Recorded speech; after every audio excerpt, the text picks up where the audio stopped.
Hello everyone, good morning. কেমন আছো তোমরা সবাই? আশা করছি খুব ভালো আছো। সঙ্গীতাস লাইফে তোমাদের সবাইকে জানাচ্ছি আরও একবার ওয়েলকাম। তো এই যে দেখো, চাটা বানিয়ে নিয়ে এসে প্রথমে দোকানে এসে খেয়ে নিলাম। আর চাল কিন্তু বাড়ন্ত হয়ে গেছিলো, মানে মানে যেই পটটায় আমরা চাল রাখতাম সেটার ভিতর ধরছিল না, তাই এই যে হাঁড়িতে কলসিতে করে একটা একটা জিনিসে করে রেখে দিয়েছিলাম। তো ওই পটটায় আর কি চাল ফুরিয়ে গেছে, মানে একটু বেড়ে গেছে। তাই জন্য আমি দেখো সব চালগুলো ওইটার ভিতর ঢেলে নিচ্ছি, কারণ সবসময়ের জন্য ওইটার ভিতরই রাখতে আমার সুবিধা হয়, হাতের কাছে পেয়ে যাই। তো এই যে রেখে দিলাম। এখন আর কি সকালবেলা রান্না বান্না করব। তো আর এইদিকে আমার মামাকে বই নিয়ে বসিয়েছি, কারণ ওর তো স্কুল ছুটি দিয়ে দিয়েছে, তাই জন্য ভাবলাম কি এই জায়গাটা ক্লিন করে নিই।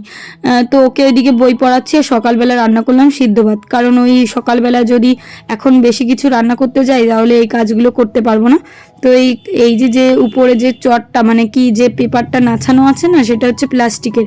তো এটা আমার মেয়ে যখন হয়েছিল তখনই আমার শাশুড়িমা কিনে দিয়েছিল, তখন থেকে দেখো এখনও অবধি রয়েছে। এখন আমার এই ঘরটাই কাজে লেগে যায়।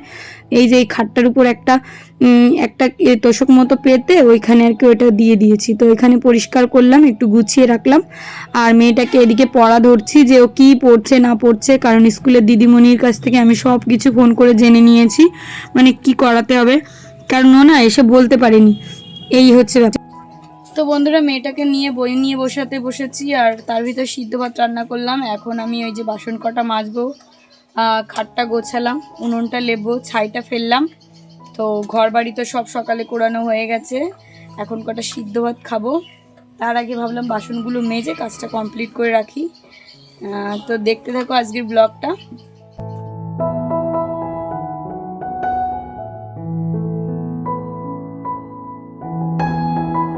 আর আমার মেয়ে সারাদিন এই গাড়িটা নিয়ে খেলতে এত ভালোবাসে, তো ওইটা নিয়েই পড়তে এসেছিলো, পড়ে টোড়েও বাড়িতে বই খাতা রাখতে গেল। আর এদিকে দেখো সব বাসনগুলো আমি এক এক করে মেজে ফেললাম। তো এই বাসনগুলো মাজা হয়ে গেলে তারপরে আমরা ভাত খাবো। তার ভিতর ভাবছি যে গ্যাসটাও মুছে ফেলি, কারণ গ্যাসটাই না রান্না হয় না, গ্যাসটা আমার ঢেকে রাখতে হবে। তো এই যে সার্ফ দিয়ে ভালো করে একদম মেজে নিচ্ছি।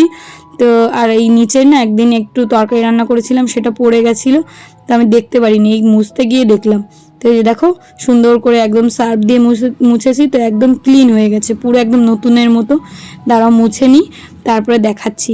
আর সকাল সকাল এই রান্না বান্নার চাপটা মানে আজকে আর রাখিনি, ভাবলাম যে আজকে একটু সংসারের এদিক টেদিক কাজগুলো দেখি, কারণ সংসারে তো প্রতিদিন যে কাজগুলো থাকে সেগুলো তো করতেই হয়, কিন্তু এই যে গোছানোর ব্যাপার সেগুলো তো একটু টাইম নিয়ে করতে হবে, তাই না? তো এই যে গুছিয়ে নিলাম, তো গ্যাসটা সুন্দর করে মুছে ফেললাম। এখন দেখো বসেছি সেই খাটটার উপর, প্লাস্টিকটাকে ভালো করে মুছবো, কারণ এই রান্নাঘরে মাঝে মধ্যে সেই রান্নাবান্না হয়, তো সে তেল কালির জন্য পুরো একদম জায়গাগুলো একদম মানে কালো কালো হয়ে গেছে। তো প্রথমে এই যে সার্ফ দিয়ে ভালো করে এই যে ভিজিয়ে রাখবো, তারপরে দেখো বন্ধুরা গ্যাসটা মোছা হয়ে গেছে। আর এখানে আমি এই যে জল দিয়ে ভিজিয়ে রেখেছি, কারণ এখানে অনেক তেল কালি পড়েছে, একটুখানি ভিজানো থাক, নরম হোক, তারপরে ভালো করে ঘষে ধুয়ে ফেলবো। তো ঘর দুয়ার মোটামুটি গোছানো কমপ্লিট, রান্নাঘরটা, বাসনটাও মেজে রাখলাম। আর এদিকে আর একটা কাজ করব, যেটা হচ্ছে এখানে উনুনটা লেবো আর পাতা আনবো, ওই যে ওইখান থেকে পাতাগুলো শেষ করতে হবে, তারপরে কাঠ দিয়ে রান্না শুরু করব। আর ওই যে দেখো আমাদের ওইখানে গাছ পড়েছিল না, ওই গাছটা কেটে ওই যে এখানে রেখেছি, যাতে ওই গাছগুলো দিয়ে আমরা জ্বালানি করতে পারি, কিন্তু কোনো জোন পাইনি বলে জ্বালানি করতে পারছি না। তো চলো এখন ভাতটা খাবো। সিদ্ধ ভাত রান্না করেছি, কুমড়ো সিদ্ধ, আলু সিদ্ধ। আজকে তো সোমবারের দিন এই নিরামিষই খেতে হবে আমাদের। চূড়া হচ্ছে দেখো, এই যে এই পুতুলটাকে আমি সুন্দর করে শাড়ি পরিয়ে দিয়েছিলাম মেয়ের, তো এই পুতুলটার এই পাটা ভেঙে গেছে কি করে জানি না, আর ও কান্না করতে করতে এসে আমাকে কি দোষ দিচ্ছে। আর তার ভিতর আজকে আমার সব থেকে একটা ভীষণ শখের জিনিস ভেঙে গেল, সেটা দেখাচ্ছি। এত সুন্দর জিনিসটা আমাকে কিনে দিয়েছিল, সারপ্রাইজ বলতে পারো। সেই জিনিসটা দেখো আজকে কোথায় রেখেছিলাম, এই দেখো এইখানে রেখেছিলাম, এইখানে একটা সুন্দর মাটির যে তাওয়াটা, যেটা আমি রুটি ভাজতাম, দেখো এইখান থেকে পড়ে এই যে আমার ভেঙে গেছে। আজকে খুব খারাপ হয়েছে আমার সঙ্গে, সব জিনিসগুলোই দেখো কি করব, ভেঙে গেছে। আমার তো রান্না বান্না করতে হবে, সকালবেলার খাওয়া খেলাম এই সিদ্ধ ভাত খেয়ে, এই যে মেয়ে তাও ফেলে দিয়েছে। আর এইদিকে আমার সিঙ্গিনি এই যে কান্না করেই যাচ্ছে, ওর কত দুঃখ বলো দি।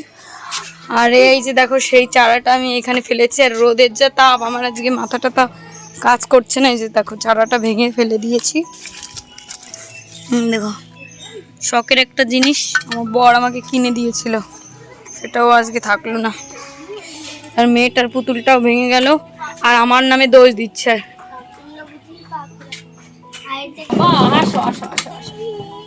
সোনা কিনে দেবো, তোমাকে ঈদ দেবো। ওই দেখো, এই যে দেখো পুতুলটা, আমি বলছি কি এটা ফেভিকুইক দিয়ে লাগিয়ে দেবে, কারণ এই পাটা তো আর নড়ান চড়ান করে না, ঠিক আছে?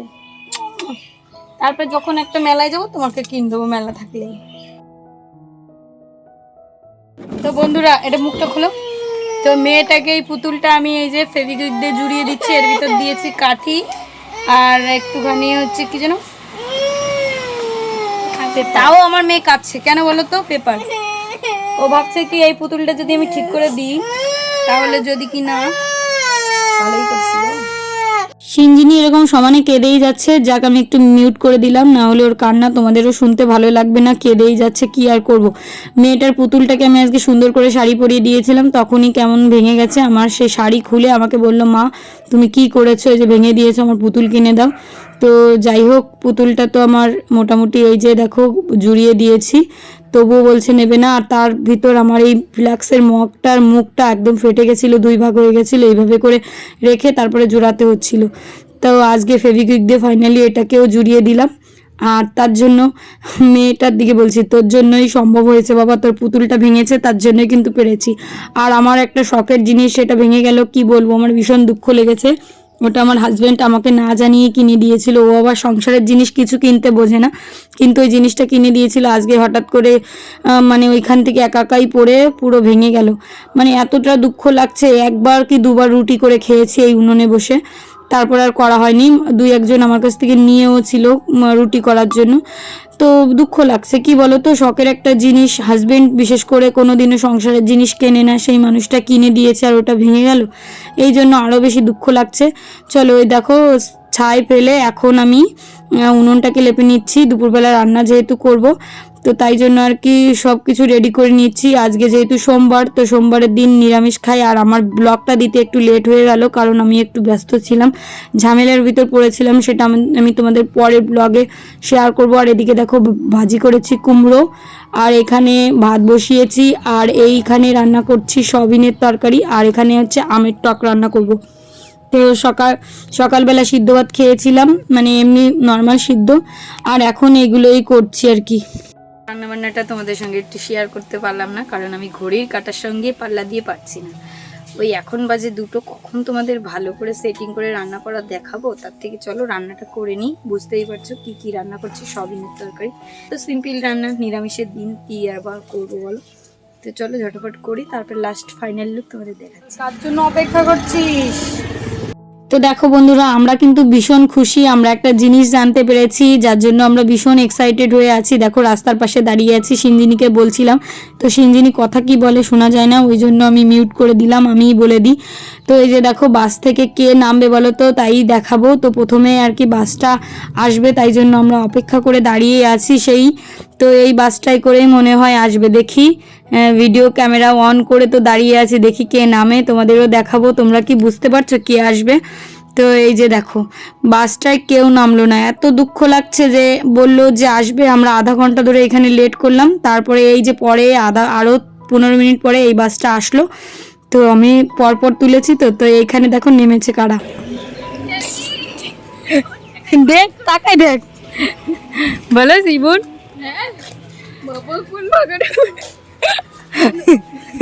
তাড়াতাড়ি কি বাগা এই তোর কোল্ড ড্রিঙ্কস আর কিচ্ছু আনা লাগবে না, চল রাস্তা পার করিস না, আগে আগে বস দোকানে নেই, চল কোনো জায়গায় এখন যাওয়া লাগবে না, ব্যাগটা রাখ, আমাদের বাড়ির পাশেই বাড়ি, যখন মনে হয় খাওয়াই দিস, কেন কোনো সমস্যা নেই, আইসিস পরীক্ষা দিতি। দেখো গাইজ আমার বোনরা চলে এসছে, আমি তো খুব হ্যাপি। কেমন আছি বোন বল? ভালো। আর ওই যে ওরই পরীক্ষা, নাটক করে সে আসতি তো হলেই তো, আরো 2 দিন পরে আসলি। আমার সিঞ্জিনি কালকে বলছিল, দেখছিস মাসিদের দেখেছিস, দেখেছিস? খাও, বুঝলে? শুধুবার দিলাম বোন, কিছু মনে করিস না। না দিদি, দিদি যাই রান্না করবে সেটাই অমৃত। ঠান্ডা হয়নি? আরে ফ্রিজের জল ছাড়া খাওয়া যাচ্ছে না বোন, তবু যেটুকু ঠান্ডা হয়েছে ওইটুকু তাও কাফি। বল একদম ফ্রিজের জল খাওয়া ভালো না। আমি তো ওই বাড়ি থাকলেও আমাকে ফ্রিজ কিনতে তাও জল খাই না। তাই? এমনি মোটা তারপর তো এই যে হচ্ছে আমার মামার 2 মেয়ে, ওই যে বড় মেয়ে ওর বিয়ে হয়ে গেছে, আর এই যে হচ্ছে ছোট মেয়ে ওর হচ্ছে পরীক্ষা হেলেঞ্চা। তো ওরা তো এমনি কোনোদিনও আসতো না, তো এবার পরীক্ষার জন্যই এসছে। তাও 3 দিন পরীক্ষা দেওয়া হয়ে গেছে, আর 2 দিন ছিল সেই 2 দিনে। তারপরে এই যে দেখো ওরা রোদ্রের ভিতর দুপুরবেলা এসছে জন্য কোল্ড ড্রিঙ্কস নিয়ে দিল আর কি। দেখো আমরা এই সন্ধ্যার দিকে বর্ডারে এসেছি। হ্যাঁ, ফোনটা বেশি হ্যাং করছে। তো ওই যে প্রিয়াঙ্কা, ওর নাম যদিও পুচকি, আমরা ছোটবেলা থেকে পুচকি বলি। আর এই যে পিউ, চলো বর্ডারে তো যাবো, কিন্তু আমাদের তো বিএসএফ ঢুকতেই দেবে না। ওই যে দেখো বর্ডার দেখা যাচ্ছে। বন্ধুরা আমরা বর্ডারের কাছাকাছি চলে এসেছি, একটু দূর থেকেই দেখাচ্ছি, কারণ কি বিএসএফরা দেখলে আমাদের তুলতে দেবে না। না তোলাটাই বেটার, কারণ এটা একটা ইনফরমেশনের জায়গা, তাই না বলো? ওই দেখো ওইখানে হচ্ছে ক্যাম্প চুয়াটিয়া। ইনফরমেশনের জায়গা আবার নিজেই ভিডিও না না, আমরা আমাদের থ্রুতে কি বা পাবে, কিছু বলবো নাকি? কি সুন্দর ধান কেটেছে, তারা ধান কাটার একটা।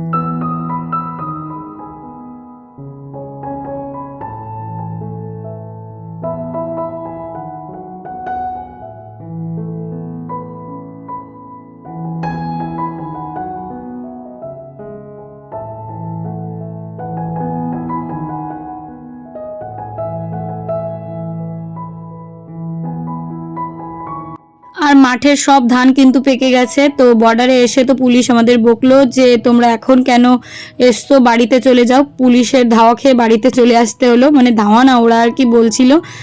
তো এখনই আর কি 6টা বেজে গেছে, আর রুল হচ্ছে 5টার সময় বর্ডারের সব মানুষজনকে বাড়িতে চলে যেতে হয়। আর আমরা এতটা লেট করে এসছি, আমাদের কি ঢুকতে দেয়? ওরা আর কি দেখতে চাইছিল, কিন্তু আর পারলো না। যাই হোক, কোনো ব্যাপার না, পরে একদিন নিয়ে যাব। আর বর্ডারের তো সব ধান পাকা হয়ে গেছে। তো চলো বন্ধুরা, আজকের ব্লগটা কেমন লাগলো অবশ্যই কিন্তু কমেন্ট করে জানিও। তো এই ধান কাটাগুলো দেখছিলাম, আর ধানের একটা সুন্দর গন্ধ, যেটা হচ্ছে ধানের সময়ই পাওয়া যায়, সেই গন্ধটা পাচ্ছিলাম। আর প্রচণ্ড গরম পড়েছে, গরমের জন্য মাঠে চাষিদের যে কি অবস্থা হচ্ছে এটাই ভাবছিলাম, ভীষণই খারাপ লাগছিল। তো যাই হোক, ধান তো করতেই হবে, সবার ধান না করলে মানুষ খাবে কি? তো প্রচুর গরম পড়েছে, সবার এতটা কষ্ট হচ্ছে সেটা দেখেও খারাপ লাগে, বুঝতে পেরেছো? তো চলো বন্ধুরা, সবাইকে টাটা, দেখা হচ্ছে আরেকটি সুন্দর ব্লগ।